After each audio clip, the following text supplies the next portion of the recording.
দেখুন এটা ড্রাগন হয়েছে। আপনারা বাড়িতে ড্রাগন লাগাবেন, দেখবেন এরকম ড্রাগন হবে।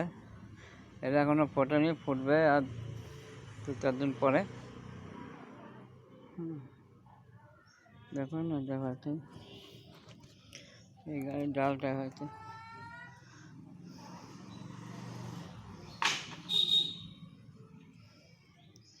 দেখুন অনেক বড় হয়ে গেছে এটা ড্রাগনটা।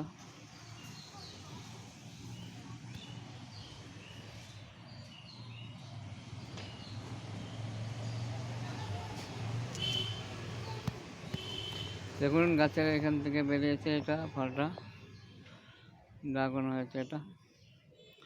দেখুন ড্রাগন এই গাছ থেকে হয়েছে, এখানে দেওয়া আছে, এর থেকে হয়েছে।